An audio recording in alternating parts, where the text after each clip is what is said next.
시청자 여러분 안녕하십니까. 바둑교실의 양상국입니다. 네, 진행의 하호정입니다. 네, 어떤 시청자분께서 바둑교실 홈페이지에다 글을 써주셨는데요. 네, 기원급수와 인터넷급수, 요즘에는 급수가 너무 많아서요. 좀 혼동이 온다고 하셨거든요. 그럴 것 같습니다. 예전엔 저희가 18급밖에 없었습니다. 그러나 바둑도 한 20년 전부터 바둑학원과 어린이 바둑교실에서는 36급부터 시작을 했습니다. 또 아마단도 예전에는 5단밖에 없었는데 지금 7단까지 있습니다. 그래서 쉽게 설명을 드린다면 프로 1급이라고 많이들 하시는데 전국대 우승을 한 분들이 아마 7단, 네. 또 우승을 한 번 하신 분 6단입니다. 3번 우승하면 7단인데요. 그렇게 본다면 1급하고 이제 아마 7단이죠.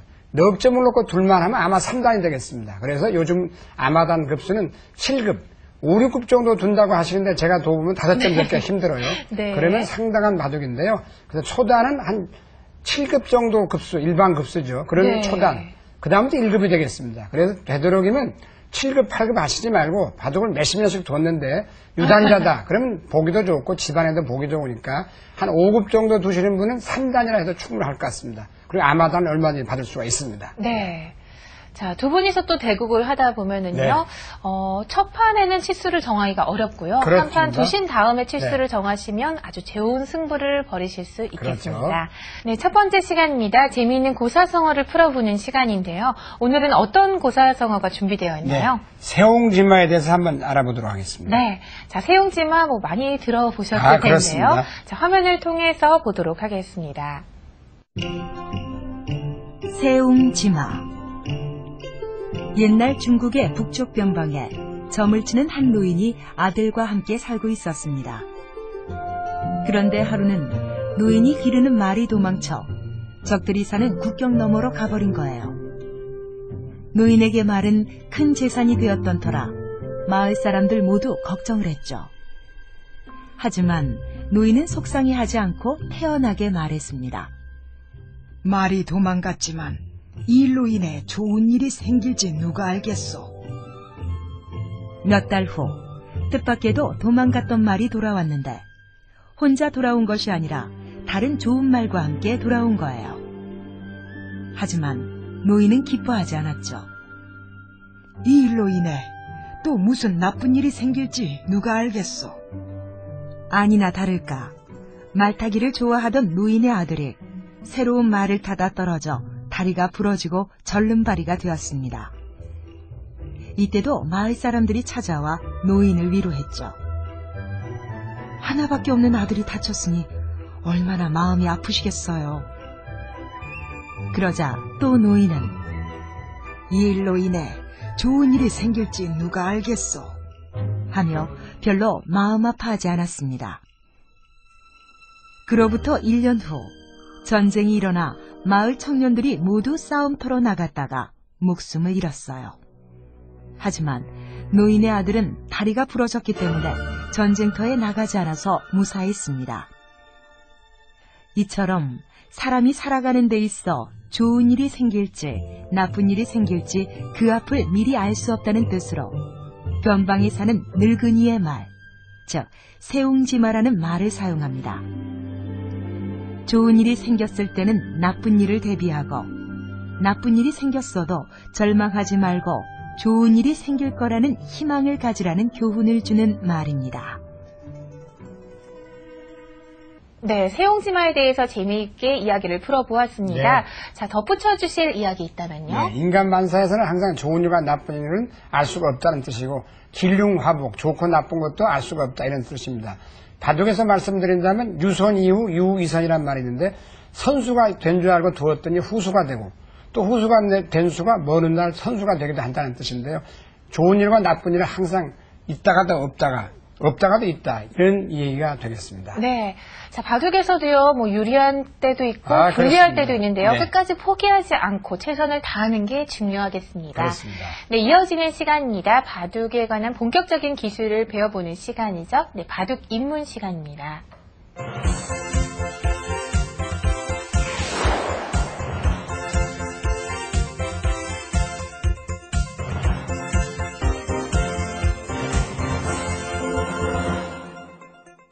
네, 바둑 입문 시간입니다. 오늘은 축 만들기에 대해서 배워보도록 네. 하겠습니다. 네, 축으로 유도해서 축을 만드는 건데요. 그렇습니다. 먼저 축에 대한 개념을 다시 한번 정리해 네. 주시면요. 축이라는 건 쫓을 축자인데요. 일단은 계속 뒤를 쫓는다. 이런 얘기가 되겠습니다. 그래서 한 칸 여유가 있는 사이에서 계속 자기 응원군이 없으면 계속 X자로 몰아가지고 마지막까지 죽게 되는 것이 축인데요.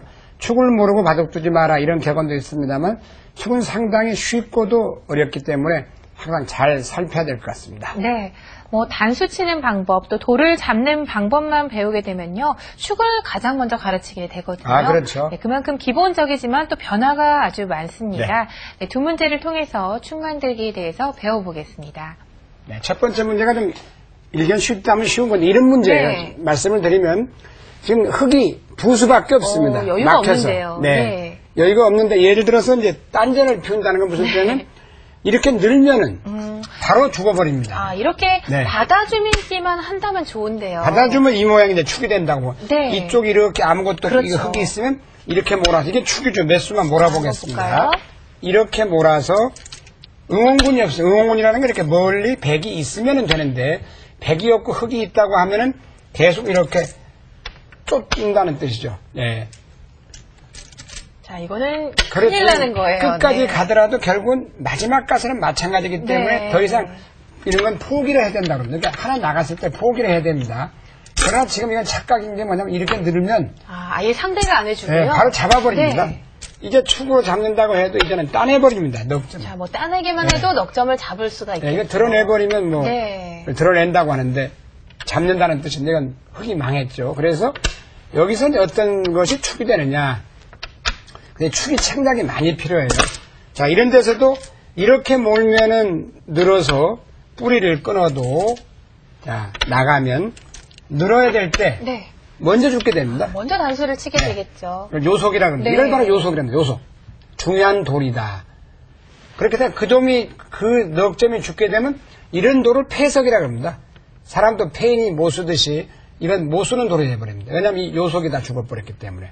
그래서 이제 요속을 살려야 되는데 요속이라는 건 지금 이 넉점이 기둥말 중에 기둥말입니다. 지금 기둥말 중에 기둥말인데 끊어서 늘었습니다. 여기서 수순이 뭐냐면 먼저 뿌리를 끊는 게 좋습니다. 아, 그쪽으로요. 네. 끊어보겠습니다. 이렇게 느는 게 아니라 이렇게요. 네. 단수를 자, mov니다. 이제는 바로 여유가 없이 둘 네, 수밖에 그리고 없겠죠. 더 쉽게 표현해드리면 여기를 네. 단수를 몹니다. 자, 그러면 뭐 늘거나 한 점을 잡아야 될 네, 텐데요. 늘겠죠. 그때 이렇게 축으로 몹니다. 그래서 간단합니다. 하나만 끊어두면 돼요. 이렇게 나가보세요. 네. 몇 수만 더 하고 다시 천천히 보여드리겠지만 자, 이곳에서 나가봐야 또 이제 계속 그렇죠. 이렇게 네. 축은 항상 X자로 계속 몰고 나가면 끝에 가서 여기 마지막까지 죽게 됩니다. 그래서 다시 한번 천천히 보여드린다면 어렵지 않은 게 보세요. 이렇게 끊겨져 있어요. 두 수밖에 없습니다. 여긴 뭐 잠시도 한눈을 팔 시간이 없습니다. 이 네. 녹점이. 그럴 때는 자 다시 한번 보면 먼저 끊고 받을 나갈 때 단수를 하나 몰고 네, 또 늘을 때 안 늘 수 없을 때 축으로 몹니다. 이걸 축이라고 합니다. 네, 쫓을축인데요. 그래서 이 사슴을 넘어 산에 가서 이제 사냥꾼이 쫓다 보면은 그 아름다운 산을 볼 수 없다. 그런 말도 있지만 일방적으로 이렇게 쫓기면 요즘 멧돼지가 많이 출연합니다만 그 쫓을축입니다. 그래서 하여간 이 모양에서 일단 쫓김을 당하면 네. 나가서 나갈 때 되는지 안 되는지 살펴서 이때라도 버리고 예를 들어서 이걸 이제 포기를 차선 책임지게 해야겠죠. 넘어가는 거. 이걸 넘어간다고 그럽니다. 자, 그러면 잡아야 네, 되는데요. 또 넘어가요. 네.